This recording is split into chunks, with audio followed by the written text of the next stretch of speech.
terdaşan desin. Stoyda hırmat eden yiğitlerimiz, canına tam olsun. Özcan terdaşan, özcan nasıl yiğitlerimiz için. Koylu olurdu hırmat eden nefim ettireyim ben.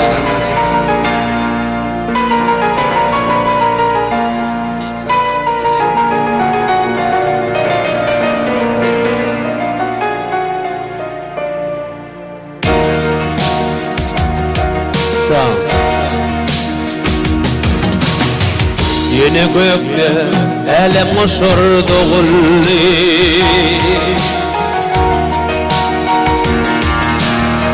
ağıllaşıp ağlar geçti üstümde. Yine başımıza geldi, çıkabilmem yatlamalı hakkında.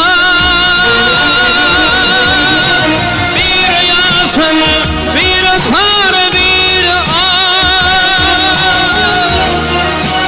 elim uzar yaşlığımın yoluydu.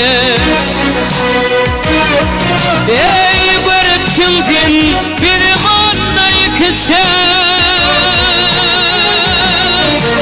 sol dillerim koylamak yalidin, yalidin. Yalidin, yalidin.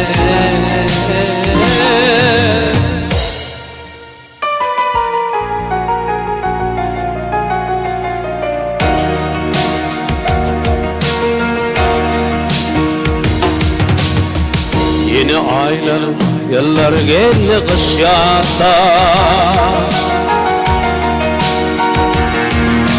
Yeni bahar tepeli yer çağvatı,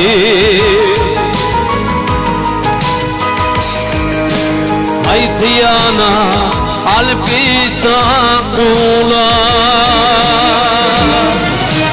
kanatına sol verin namate. Bir yazın bir kar bir Uzar yaşlığımın yoluydu. Öğrettim ki bir bana ikişer, sol dillerim boylamak yalidin, yalidin, yalidin, yalidin.